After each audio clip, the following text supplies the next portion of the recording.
Welcome to the debate. Imagine a machine capable of delivering a month's worth of radiation in, well, the blink of an eye, literally a fraction of a second. Right.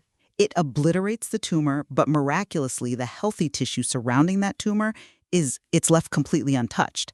It seemingly defies the fundamental laws of radiobiology, as we know them. It really does. And today we are exploring this breakthrough, Flash Radiotherapy. It's this paradigm shift that takes high-energy particle physics technology, the kind traditionally used at facilities like CERN to study the universe, and repurposes it to fire microscopic blasts into human tissue. Exactly. And the central question we're tackling today is one of clinical readiness and really technological scaling. Should the medical and scientific communities aggressively commercialize this technology into hospitals right now based on its unprecedented empirical success? Or does our fundamental lack of biological understanding and our inability to even measure these massive radiation spikes in real time demand a far more cautious approach? Right. And I argue that the empirical results, this profound ability to spare healthy tissue while killing tumors, are so robust that rapidly scaling and adapting high-energy physics accelerators for clinical use is, well, an absolute medical and moral imperative. And I argue that rushing to build these ultra-high-energy clinical facilities is scientifically premature and, frankly, deeply perilous.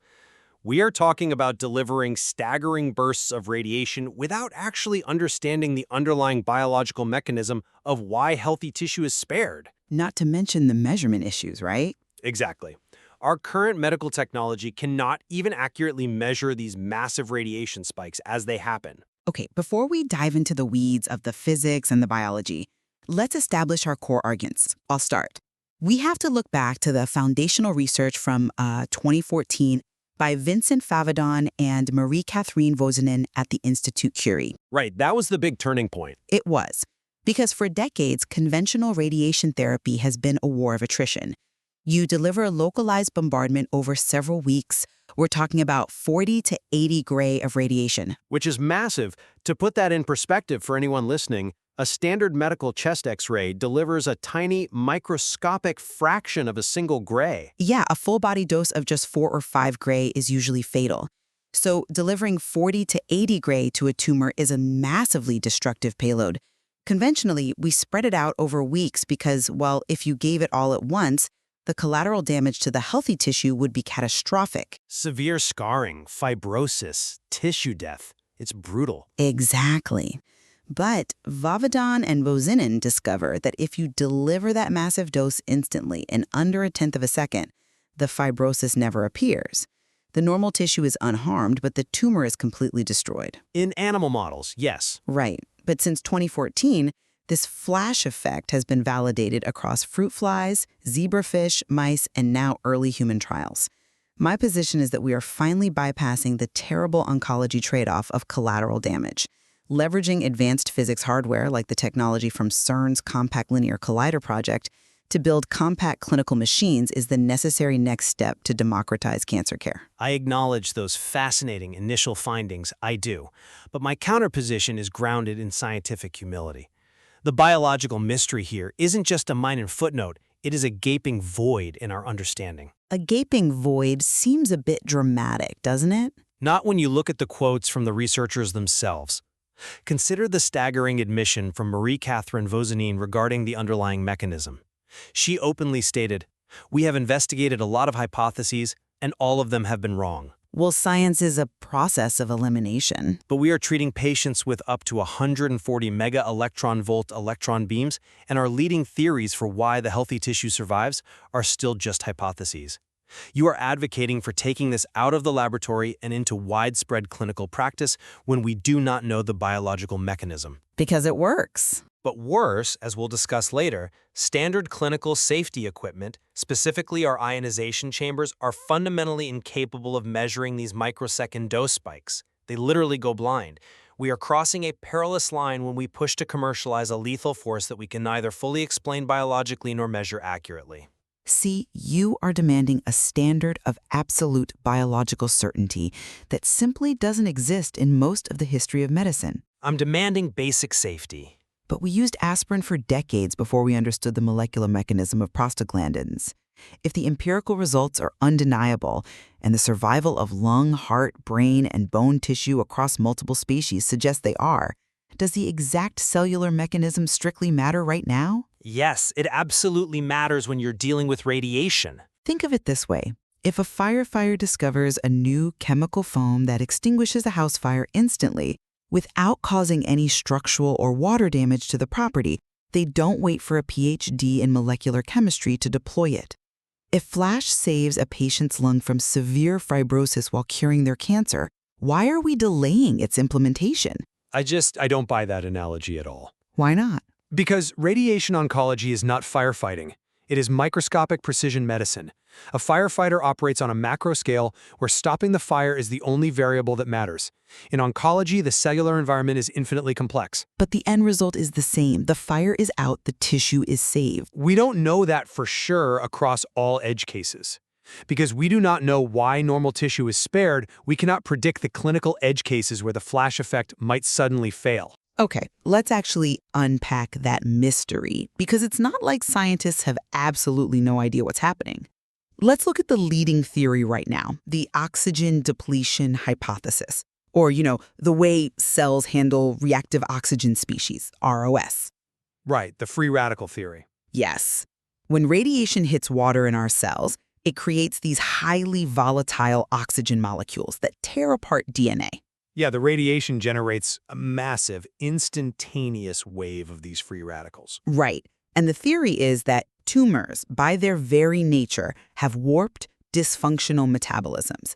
They are often hypoxic, meaning they already lack oxygen, and they just don't have the robust antioxidant defense networks that healthy cells do. That is the current working model, yes. So when this microsecond blast of radiation hits, the healthy cells instantly deploy their defenses, sweep up the free radicals, and survive. The tumor cells, lacking those defenses, are overwhelmed and die. It makes logical, biological sense. It makes logical sense in a petri dish, but humans are not perfectly uniform systems. What do you mean? What if a patient has a unique metabolic disorder that alters how their healthy cells process those reactive oxygen species? What if a secondary medication they are taking for hypertension or diabetes disrupts the exact unknown protein pathway that protects their healthy tissue? We screen for contraindications all the time in medicine. But we don't know what to screen for. If that invisible biological shield fails during a 40 gray blast, the result isn't a minor side effect. It is catastrophic, irreversible tissue necrosis. We are relying on a biological safety net that we cannot see, cannot test for, and cannot guarantee will hold up in a diverse human population. But you're ignoring the scale of the problem we are trying to solve. Cancer kills millions. We take calculated risks in oncology every single day. But, okay, let's follow your logic. Please do. Because you're telling me we are flying relatively blind on the biology. That means our physical safety net, the hardware delivering the radiation, has to be absolutely flawless. So let's shift to the engineering, because this is where the collaboration with high-energy particle physics becomes incredibly brilliant. It is impressive engineering, I'll admit that. To understand why Flash is revolutionary, we have to understand why a conventional hospital X-ray machine can't do this. They simply can't generate the dose rate. Exactly. A standard clinical linear accelerator produces X-rays through a highly inefficient process. It accelerates electrons and slams them into what's called a Bremsstrahlung target, usually a block of tungsten. Let's clarify what that means for the listener. Bremsstrahlung is German for breaking radiation. Right. When those high-speed electrons smash into the dense tungsten target, they rapidly decelerate. That sudden breaking releases energy in the form of X-ray photons. Right, but think of it like throwing a handful of gravel at a thick metal bell to create sound. Most of the energy doesn't become sound. It becomes heat. In a linear accelerator, over 99% of the beam's energy is lost as heat in that tungsten block. So it's terribly inefficient for high doses. It is fundamentally impossible for an X-ray machine to reach the ultra-high dose rates required for the flash effect. You just melt the machine. So to solve this, the engineers are abandoning X-rays entirely for deep tumors. They are pivoting to high-energy electrons. which introduces its own massive set of physical challenges. It does. But electrons have a charge, which means they can be magnetically steered deep into the body with sub-millimeter precision. And they can be switched on and off in milliseconds. The technology they are borrowing from CERN is honestly mind-blowing. You're talking about the radio frequency cavities. Yes. Inside the accelerator's copper cavities, they use high-frequency microwaves to push the electrons forward. Think of the accelerator like an ocean. The microwaves create these massive, invisible electromagnetic waves, and the bunches of electrons are the surfers. That's a good visual. By flipping the polarity of that wave 12 billion times a second, those surfers are getting pushed to near the speed of light in a tiny fraction of the space older machines required. Companies like Theric are taking this exact technology and testing it right now. Now let's look at the physical reality of what you're describing. You mentioned CERN's Compact Linear Collider, or CLIC, project as the foundation for this hardware. I think the word compact is doing a lot of heavy lifting there. Well, compact is relative in physics. Very relative. The proposed CLIC machine was designed to span 11 kilometers. Why? Because you cannot simply force a particle to near the speed of light instantly. You need a massive physical runway to accelerate it safely. But they've shrunk it drastically. Thuric's attempt at a hospital-ready deep tissue system, the Flash Deep, is still 13.5 meters long. That is the length of a city bus. But 13 meters is a massive reduction from 11 kilometers. I mean, they are achieving acceleration gradients of 100 megavolts per meter. They are aggressively squeezing the hardware down. It is a phenomenal engineering achievement, yes. But can particle physics tools genuinely be adapted for an everyday hospital basement? To power this, you need massive infrastructure, including CERN's X-boxes. Not the gaming console, obviously. No.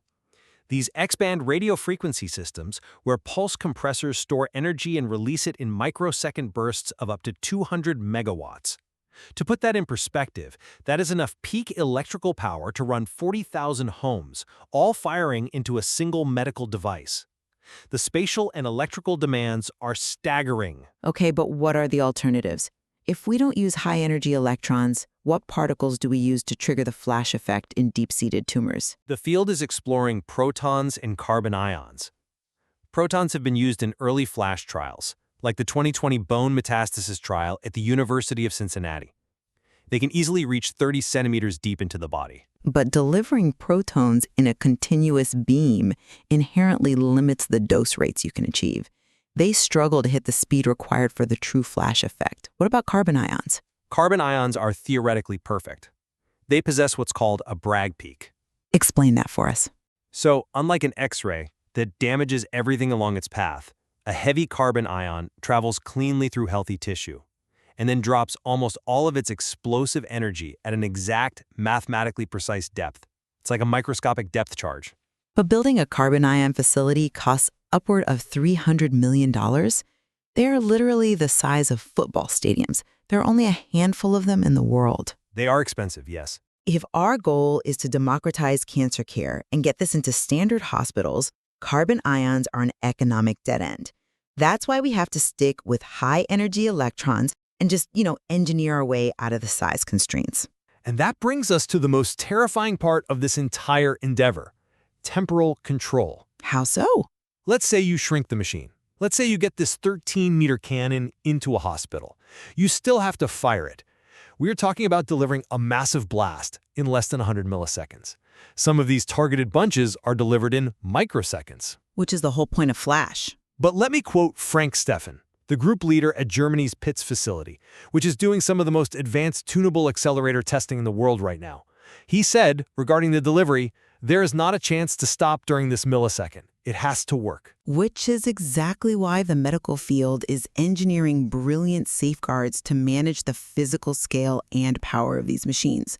We are integrating real-time imaging with the delivery. Real-time imaging can only do so much in a millisecond. Systems are being developed where the patient is positioned, and just before they trigger the beam, they take stereo images to verify at the very last second that the tumor is precisely where it should be.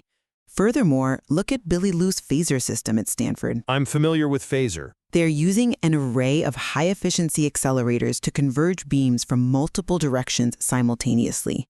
We are not just firing a cannon blindly, we are sculpting radiation in 3 dimensions with unprecedented spatial control. Spatial control is entirely useless if you lose temporal control. Look at the reality of human physiology. People breathe, hearts beat, muscles twitch. Patients are immobilized during treatment. But if the beam cannot be aborted mid-pulse because it's happening in a microsecond, what happens if the patient coughs, if an internal organ shifts the tumor by just 2 millimeters during that fraction of a second, or if there is a software calibration error, the machine doesn't have time to autocorrect? Those risks exist in conventional radiotherapy too. But the result here is a massive, irreversible 40-grade error delivered to the spinal cord or the heart. But the ultimate critical risk, the reason I fundamentally oppose rolling this out right now, is dosimetry. You cannot safely manage what you cannot measure. You are referring to the ionization chambers failing. I am. Let's explain what an ionization chamber is for the audience, because it is the bedrock of radiation safety. Normally, a hospital uses an ionization chamber to measure the exact amount of radiation coming out of the machine before it hits the patient. It's the standard detector. Right. The radiation passes through a gas-filled cavity, knocking electrons off the gas molecules, ionizing them. The machine's electrodes pull those separated particles apart and count them, which tells the doctor exactly how much radiation is being delivered. And they're incredibly reliable for conventional radiotherapy. Yes, when the radiation is trickling in over several minutes.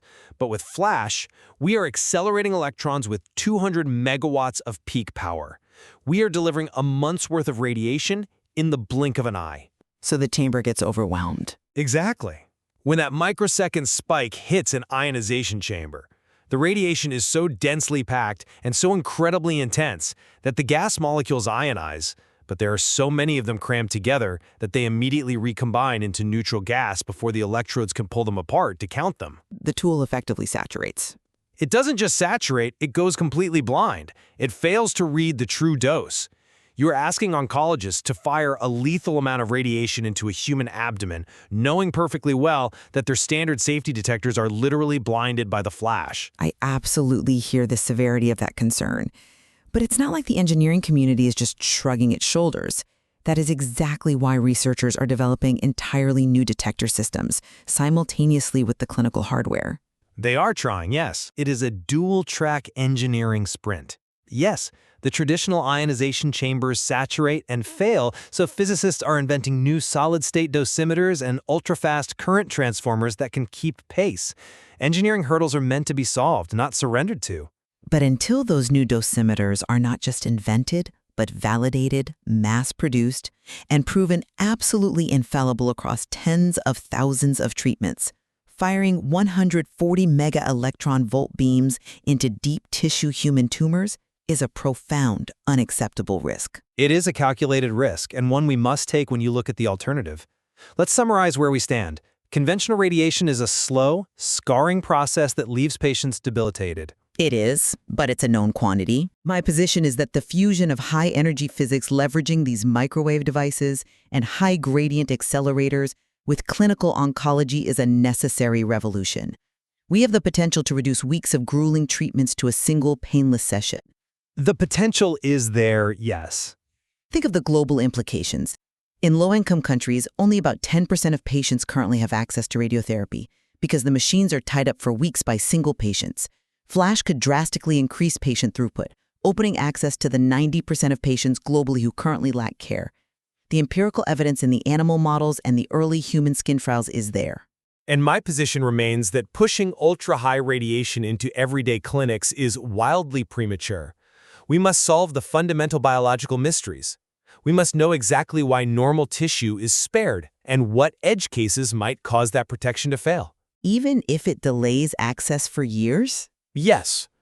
And we must invent new real-time detectors capable of measuring microsecond delivery speeds before we expose broad patient populations to this technology. Though we disagree on the timeline for clinical rollout, I think we both agree on the monumental nature of the scientific achievements happening right now. Oh, absolutely. The precision being achieved at facilities like Germany's PITS, where they are steering electrons with micrometer precision, selecting individual nanosecond-long bunches to systematically study these massive dose rates on zebrafish, is a triumph of physics and biology working together. I completely agree. The experimental control at Pitts is remarkable, and it's exactly the kind of careful, step-by-step science we need. And perhaps the most exciting aspect of all this is that Flash might ultimately transcend radiotherapy entirely. How do you mean? Well, as Marie Catherine Vosanen suggested, if we can stay in the lab and identify exactly what differentiates normal tissue from tumor tissue during a flash blast, perhaps there is a specific, long-lived protein present in healthy cells that acts as that invisible shield which is absent in cancer cells. Wow, so if we find that protein, we could potentially develop entirely new pharmacological interventions. Exactly. We might find a way to manipulate those proteins directly with drugs, mimicking the flash effect without needing a 13-meter particle accelerator at all. It really is incredible to think about. A breakthrough born from high-energy particle physicists smashing atoms to understand the universe might ultimately rewrite our molecular understanding of cancer itself. It's a very real possibility. When we look back at the conventional, weeks-long war of attrition that has defined radiation therapy for a century, it is clear the paradigm is finally cracking. It is definitely shifting. Whether the medical community should race to the clinic to deploy this technology today to save lives immediately or stay in the lab to unravel its mysteries and guarantee safety is a question that will define the next decade of oncology. The stakes truly couldn't be higher. They couldn't. We will leave you, the listener, to decide which path offers the greatest hope for the future. Thank you for joining us on The Debate.